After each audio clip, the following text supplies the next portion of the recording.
All right, I'm here. I'm here as per usual. I'm here. Hi. How you doing? You doing good? Cool. Awesome. So, welcome back to another coffee. What do we end up calling this? Coffee games? Coffee games. I don't know. I have almond milk in my coffee. It's good. Try it. Don't knock it. But I'm here today just to talk a little bit about the Spider-Man exclusivity on the Sony platforms. We got in this whole outrage that Spider-Man's going to be only on the PlayStation. He's not going to be on Xbox. He's not going to be on PC. I don't even think that the Marvel's Avengers game is going to be on Switch. Is it? I don't know. Who knows? But I want to talk a little bit about that was Sony right to do this? Did they have any right to do so? Will it benefit them? But before we get started, hi. How you doing? You doing good? I already asked you that, but I'm going to ask it again. If you get to the end of this video and you enjoyed what you saw, definitely give it a like and a share so that more people know about it, as well as subscribing to the channel, hitting the notification bell so that you know when all of these videos come out, as well as our weekly podcast, Games and Groceries podcast. Wow. Just like what the channel's called.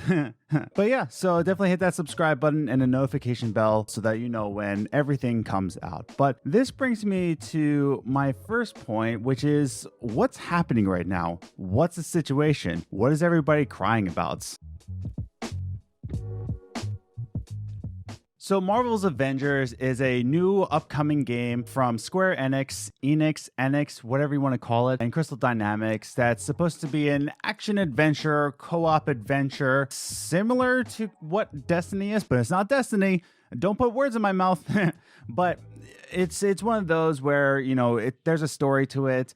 You can play co-op, but there's also a little in-game store with little skins here and there, and new characters. And that's what my big point is that there's different characters in the game, different kind of Avengers. There's all these different characters coming out, including Hawkeye, which is coming out soon. But we just got the announcement that Spider-Man will be only on the PlayStation 4. And what hurts the most, I shouldn't say hurts the most, that's kind of a little dramatic.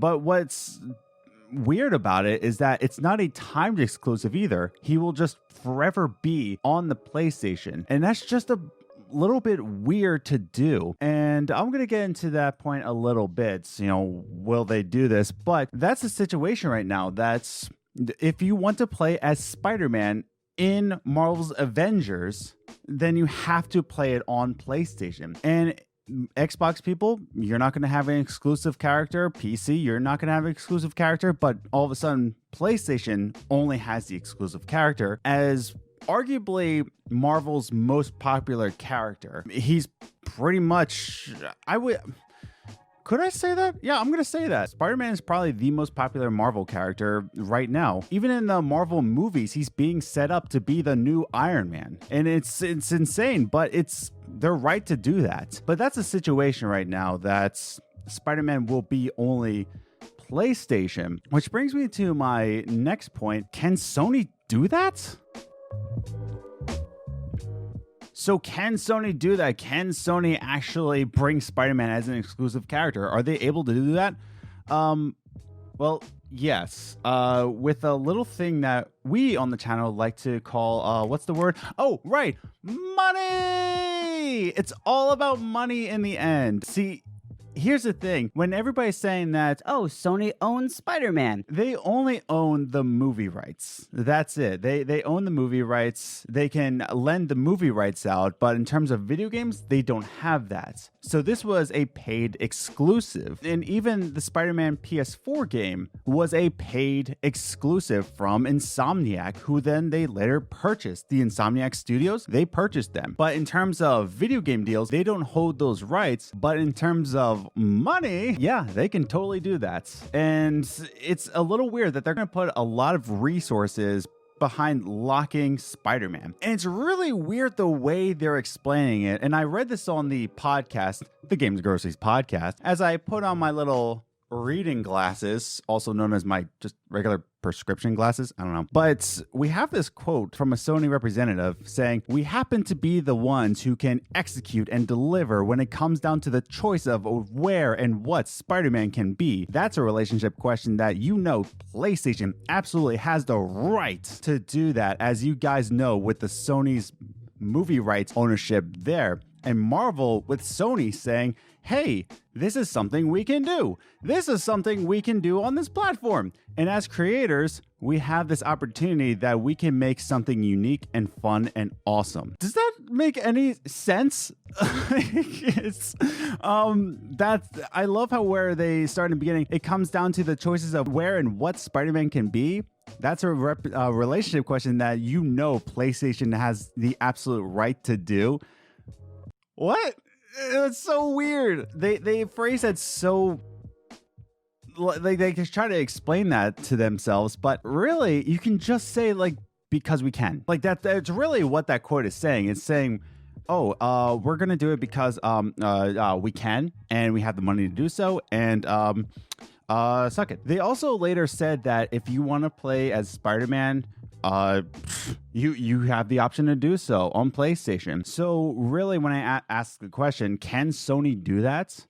Totally, if they have the resources. I mean, you yourself could do that if you had an exclusive console and you had the resources and the money to do so. You're totally able to do that. But even if you have the resources, even if you have those exclusive rights, doesn't mean you should. I answered the question, can they do that? Totally, you can totally do that with enough money. But should you do that? And it really will come down to, will this benefit Sony at all? So when we talk about will this benefit Sony, I think the best answer is time will only tell. Honestly, time will only tell if this is going to benefit Sony at all. But really, really think about it. And I'm talking about an opinion here. I don't have any stats in front of me. I don't have the latest news. But in my opinion, and what I've seen on the gaming community, I don't think DLCs or exclusive characters like what this is doing are system sellers. I don't think I'm going to buy, I have a PlayStation 4. Yikes. Or even PlayStation 5. I'm not going to be buying a PlayStation 5 only because I can play Spider-Man in a game that has other characters. I don't really think that DLCs or anything like this, exclusive maps, are system sellers. I said before about the Spider-Man PS4 game with Insomniac. I'll be honest with you, that's what sold me on the PlayStation 4. That's why I really wanted PlayStation 4, is to play an entire game about Spider-Man with Insomniac. Spider-Man was my system seller. That's what won me over. But if I didn't have a PlayStation and they said, oh, you can play the same game on your Xbox, but it's the same one, but with Spider-Man, that's not going to sell me on a PlayStation, but the entire game of Spider-Man will. And in my opinion, this is only dividing the community even further, not just with the gaming community, but also just with nerd culture. I know a lot of people who aren't gamers who are excited for Marvel's Avengers, and sure, some of them do have PlayStation. Some of them will play as Spider-Man, and it doesn't matter for them. But there's other people who absolutely adore Spider-Man and will be playing this on PC, but they're not going to play as their favorite character. And it's just weird. It's just a dividing point. And I don't understand what the benefit here is. It's only dividing your fan base. It's only dividing, and I'm talking to Square Enix here. Enix, whatever you want to call them. It's only dividing the community within your own game. And it's just weird. It's so weird. Like I said, I think full games justify the exclusivity. And no, I don't adore console exclusives, but I understand full games. But in terms of characters, skins, maps, who does that benefit but just saying that my system's better? It just kindles the fire of console wars. And I'm talking really more about, will this benefit Sony? Again, I'm going back to my first point. We'll see.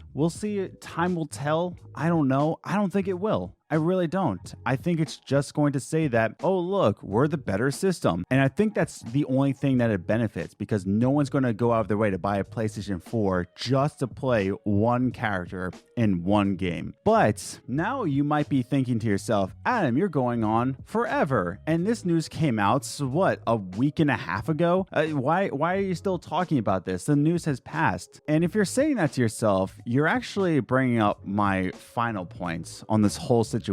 And I want to talk about, will anybody care in the end? So to end all of this, I really want to ask you, will you actually care when Spider-Man drops? I just mentioned before that this news came out a week and a half ago, and this might already be old news. Why are you talking about this now? This should have been fresh. But hear me out here. The game Marvel's Avengers drops September 4th. Spider-Man, who is the DLC update character, whatever you want to call it, drops early 2021. Meaning probably March of 2021. So between, let's say February, but between September and February, are you still going to be playing this game? Because reviews are coming out and they're very, very, I don't want to say very, very negative. They're coming out negative, if not mixed. Not everybody is enjoying this game. Not everybody thinks that the boss levels are exciting. Not everybody thinks that the gameplay, the combat system is all that good. So between September and February, are you still going to be playing Marvel's Avengers? Because as we all know now, the trend in the gaming community is that early, like the springtime, February into probably April, is the new fall for gaming, right? Who knows what amazing games are going to be dropping in early 2021, especially with next-gen consoles and all those exclusives come out. Is anybody really going to care when Spider-Man drops? And I don't mean to say that no one's going to care about Square Enix, but that's the way things go. If your game isn't enticing enough, like Fortnite is, oh boy, but like the way Fortnite is, where it's always updating itself and exciting new players, who cares? Look at the way Destiny 2 came out. Destiny 2 came out, and it came out in a roaring fire. Everybody on my friends list was playing that game. It was just Destiny 2, Destiny 2, Destiny 2, Destiny 2.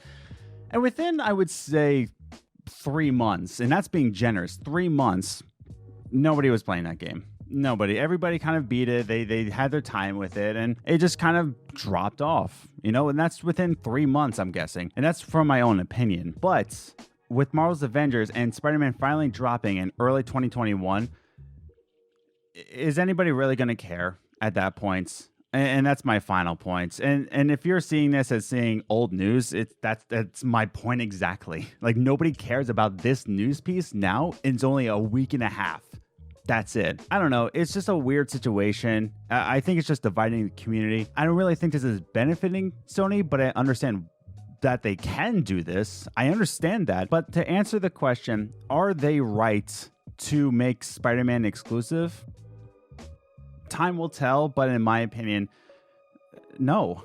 Like, why would you want to spend your resources on something like that? Why would you want to spend your company's finances just to lock off a character for no particular reason, and in my opinion, won't benefit you in the end? But that's my simple, dumb opinion as an Xbox fanboy. I don't know. But if you got to the end of this video, you enjoyed what you liked, definitely give it a like and a share. And I want to hear from you. Write down in the comments down below. Will this benefit Sony? Are they right to do this? What's your opinion about this whole situation? Do you think you'll care between the months of September to February, let's say? But write your thoughts in the comments down below, and definitely hit that subscribe button and the notification bell so that you know when all these videos come out. I'm just going to end it off here. Thanks for coming around, drinking some coffee with me. And with my final words, hey, wear your mask.